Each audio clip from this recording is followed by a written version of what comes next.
everybody.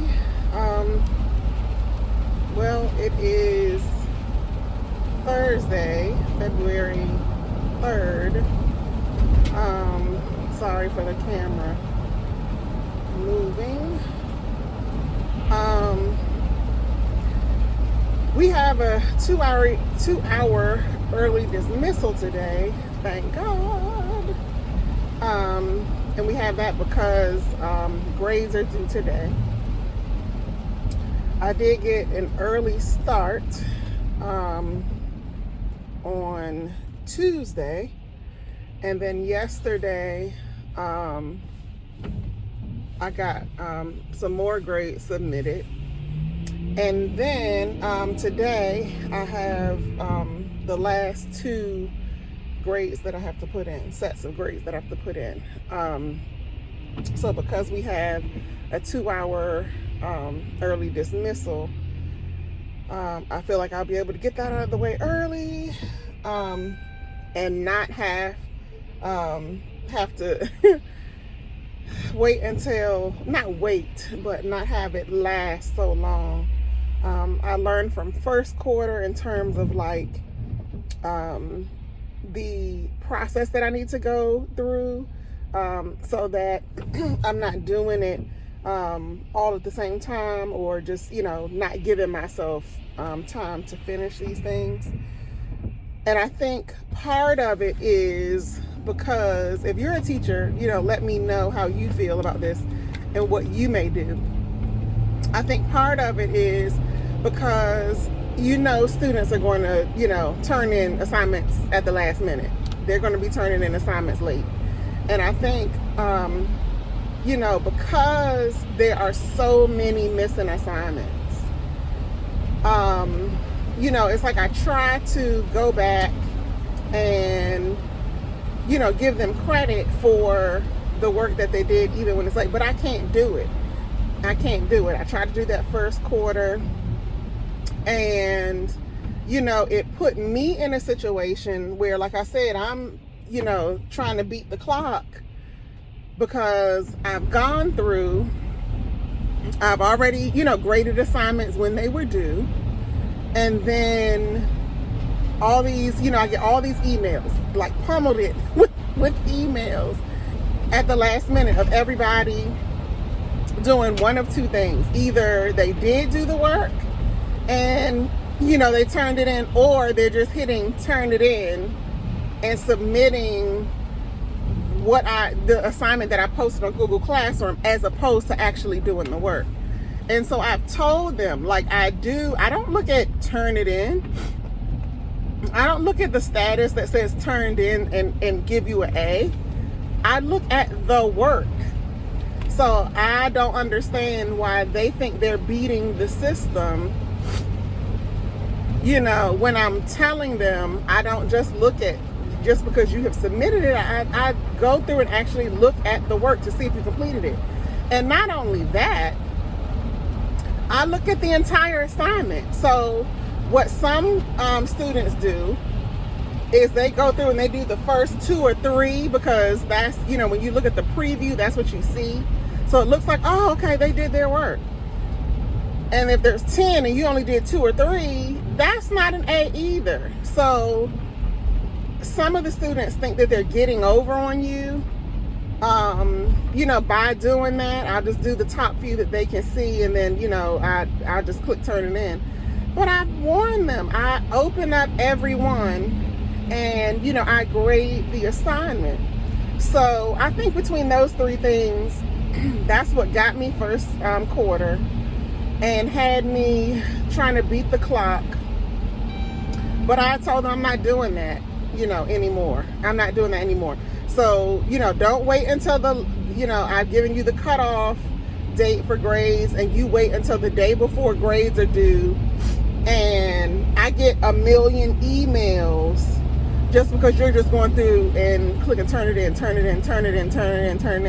And, sometimes I go look, and you still haven't done the work. You're just clicking the button to have Google Classroom say that that assignment is admitted, and that doesn't work. So my main point is that I did not do that this quarter. I warned them and I told them that, I cannot do that. It's not fair to me for me to have to go back and regrade so many assignments. And my thing is, if they're absent and they, end up having an excused absence, and then they get those days, however many days they were out, they get those extra days to do the work. I get all that. But what happened in my class is that they don't go back and do their work. And I remind them, but they don't go back and do their work. And so those zeros stay zeros. And I think another thing that affected this semester, I'm thinking about my son because he just went back to school. I think another thing that affected this quarter was the holiday break. And then we were virtual. So a few days before the holiday break, we were virtual. I think the last day in person was December 17th, which was a Friday. And then the next few days, going into the Christmas holiday, we were virtual. And then when we came back from Christmas, it was supposed to be January 3rd, but then we had 2 snow days on the 3rd and the 4th due to, snow that hit our area, and we weren't ready. So from the 5th through the 18th of January, we were virtual. And so during virtual classes and virtual instruction, there are a number of students who don't log on. And so because they didn't log on, they didn't log on to my Zoom, but they also didn't care to look at Google Classroom, to even attempt the assignment. So it was just like no school for them. Then you had students who would log on when they wanted to. So we had, of course, the morning session and an afternoon session, modeled it, so that it could almost mirror their school day in terms of the hours and the time slots for different courses. So that way, be similar to what they were used to. Some people would log on in the morning and I wouldn't see them after lunch. Or some people would log on after lunch, and I didn't see them in the morning. Some people, they were logged on, but didn't do any work. They were acting like they were doing work. And I'm asking different people, reached out to some parents, and all of that. And it just took a toll on them. It took a toll on their grades. It took a toll on me. And so, here we are at the end of second quarter, and, I'm having conversations.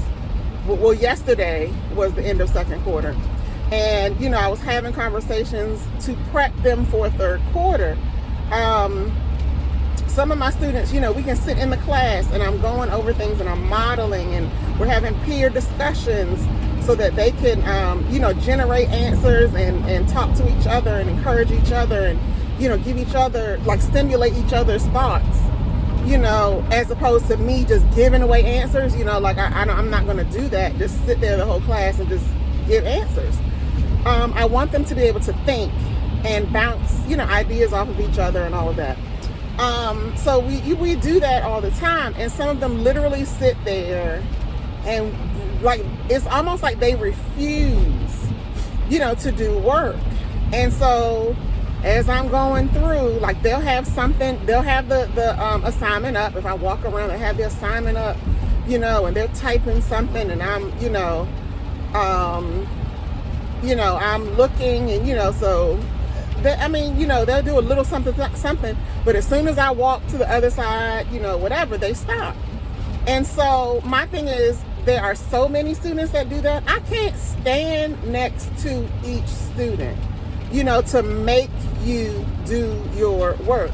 And so I'm having conversations with them, to encourage them to invest in themselves. I'm not saying it like this to them using certain words, but, for the sake of this conversation, trying to get them to care about their grades. And we had a discussion about how, okay, they're in third grade. You need what you are learning in third grade to do well in fourth grade. And then you build on that. And what you learn in fourth grade will help you in fifth grade. And, that's how, it works. So if you decide in third grade, I'm just not going to do my work for whatever reason, or, I just feel like I don't have to do my work, then you're going to make it more difficult on yourself in fourth grade, fifth grade, sixth grade, all of that. So I'm just really hoping and praying that, third quarter, something clicks. And I'm just like, I'm asking God to give me something like that clicks, because I would hate to see, students get bad, grades or low grades because they're not motivated to even try in many different cases. I just, it makes me feel bad, but, I don't know. So that's frustrating to me right now. And I'm hoping that, that changes for the better. Today is the first day of third quarter. We have a persuasive letter that we're getting ready to do this cycle, as opposed to an essay. We have a writing cycle, and so it's a letter. So we started that yesterday, and I'm just really hoping, okay, that's a little something different. It's not an essay, so they responded to that a little bit better, but it has some of the components. I wanted to use some of the components, of the essay, the introduction, the body, the conclusion, because that's what, I've been teaching for the essay. So I want to kind of streamline and, they basically do have the same parts. And then you add the, the address, the date, the closing, and the signature and their name at the bottom. One other thing they hate to write. They love those laptops, but they love those laptops to play games, not do schoolwork in a lot of cases. And so sometimes what I do is tell them to, close their Chromebooks, and we're going to write, pull out your writing journals, and we're going to write. That's what we did yesterday. We wrote the outlines for the persuasive letter. And then, whatever we wrote, we'll go back in and fill in those parts, which is what we'll do today. But sometimes I have them to, paper and pencil, old school it, because they also need to, increase those writing skills, actual writing skills. So, I'm going into this day, so grateful that we do have a 2-hour early delay. I mean, not a delay, a 2-hour early dismissal. I'm grateful knowing that I was able to get all grades in but 2 sets, so I will be doing that today. Oh no, I think I need to finish up my math today. So I have to finish up math. I got so tired last night I had to stop. So I have 2 sets of grades, and then I just have to put like 4 more grades in for math from last week. And so, I'm glad we have that extra time today so that I can do that. And I'm planning on trying to get in a nap today since we have 2 hours more than what we normally have. So I plan on coming right home. I plan on getting those grades in, and I plan on taking a nap, and then I'll probably wake up after the nap and prepare, do what I have to do to prepare for tomorrow, which is Friday. So I'm so looking forward to the weekend. And although I work on weekends, like I literally Saturday, what I try to do on Saturdays is stay in as much as possible, because I I really need Saturday to, help me get my planning completed for the next week. But, I do what I have to do. Like I've said before, I don't mind putting in the grunt work. Right now, my first year, I don't mind doing it because that will alleviate the pressure next year because I put in a lot of work. And so next year I can spend it improving different things. Again, sorry y'all, the roads are like so trash. They are just so trash. But I can spend next year using what I did this year and like improve it.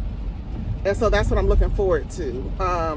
I was just having a conversation with my mom about how, there's so many different things as a first year teacher that you have to, and a first year teacher with no educational background. So I came in like an alternative teachers program where you have a degree in something completely different.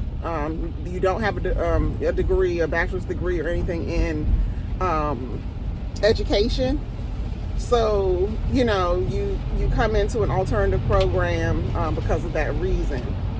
And so because I do not have an educational background, you have to learn everything like from ground zero. And just the curriculum alone is overwhelming. That's the best word that I can use to describe. It is extremely overwhelming because there's so many documents. Even if you take it quarter by quarter, because that's what I try to do. Take it quarter by quarter. And I think I've said this in the past, some documents, I found myself, a lot of documents, curriculum documents, I had to print out and I made a binder. And I think I did a video with the binder. Big, I think a 3-inch binder. I think it was a 3-inch binder. And, separated by content area just because it is so much. And like, I already have like 1 million tabs up on my laptop, when I'm doing things, like when I'm doing work, just regular, teacher work week to week. And so, to have so many more tabs up trying to get acclimated to this curriculum is just, is crazy. So I do a mix of, the electronic, sometimes I'll put, if it's just one document or two, maybe I pull it up. But if it's, I have to go back and forth to different documents because in one content area, you can have 3 to 4 different documents. Like you have the main curriculum document and there are, hyperlinks to like 1 million other things. And so there's no way, you click on this, you click on that, you click on this, you click on that, and then you have like 1 million things up. And that's just, you trying to get through curriculum documents. So I printed a lot of stuff out and, when I need to, take a look at those things and make reference to those things when I'm preparing for a new unit or, even a lesson. And I want to go back and, refresh or, I, get that binder out. I actually had 2 binders. I have the big binder and then I ended up getting a small binder. So the small binder, I got so that I wouldn't have to like carry the big binder around all the time. Or not carry it around, but just like have the big binder all the time. But the big binder has all the curriculum documents that I have printed so far. The small binder has like the documents. I'll take the documents that I need right now, like for the current quarter or something like that, and put it in the small binder. So that way if I do have to carry something around, then I can carry the small binder. Another thing I try to do is write down, so like different ideas for a system for something, or different ideas for procedures, or different ideas for whatever it may be. I'm writing them down in my planner because every idea that is a good idea that I could use, I might not be able to use right now, just because as a first year teacher, I cannot implement everything right now. And so, you know, you kind of have to prioritize. And that's one thing that my mentor teacher and I had been talking about. We have to prioritize, you know, what is most important, like to really attack and learn. Because I just can't do everything, you know, all at one time. Like, you are an amazing teacher if you can come in with no educational background, first year teacher, and just, you know, be perfect at everything. And that's probably not realistic. But one of the things that I decided to do is, I think I'm going to create get some manila folders. I might get colored folders. And I'm going to take some of the unit documents, for instance, for math. There are 12 units of math for third grade. And, you know, whatever lessons that are in that unit, you know, there are a number of documents. So you will have the teacher's guide, you will have unpacking the standards, you will have, you know, a lot of different stuff, you know, for that one unit. So I think I'm going to take file folders, you know, the documents that I've printed out, maybe put them into file folders and label them. So that way, when I'm on this unit, I'll just pull out that file folder. You know, when I'm on this unit, I just pull out that file folder. I'm trying to see if I should just keep the small binder system or use the file folders. You know, and so I haven't decided that yet. So these are the type of things that, you know, in terms of systems, like what system will work better for me, I'm trying to figure out so that next year, you know, I can make a decision this year, next year, just like implement some of these things to make it easier on me. And of course, it's probably going to be easier simply because I've already been through an entire year of curriculum. So I'm looking forward to next year, looking forward to being able to improve on whatever, you know, I do this year. Another thing that I write down is like even mistakes that I make, like things that I know I want to improve on. Like I did this, you know, I don't want to do this next year. Maybe I should do that, you know. So I'm just trying to make notes as I go and put them in my planner so I know, you know, where I made that mistake, what lesson it was, whatever the case may be. So yes, guys, I'm pulling up to the school and I'm glad we have a 2-hour early dismissal and I am going to take my nap today. All right, I have to go because I have to park. If you like this video, please hit the like button. If you want to share it, please click the share button. If you would like to see more videos that I have uploaded to this channel, go ahead and subscribe. And you can also hit the notification bell if you want to see the videos that I will upload in the future. You will be among the first to know. Alrighty, everybody, enjoy the rest of your week. Alrighty, I will see you in the next video. Bye-bye.